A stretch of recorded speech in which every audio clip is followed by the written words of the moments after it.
summary, let me reiterate the irreducible minimum acceptable to placate the angry, the restless youth in order to restore peace, fairness, and equity in our state. A.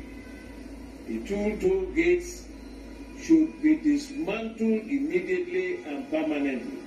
Alpha, Beta, and Lekki Concession Company should be scrapped. The advert signage monopoly given to Seyi Tinubu should be withdrawn forthwith.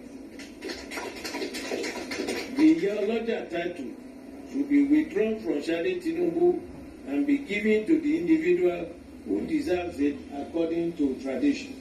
The NURTW, which has become the militia wing of the APC in Lagos State, should be reorganized and removed from the ambit and the control of political actors.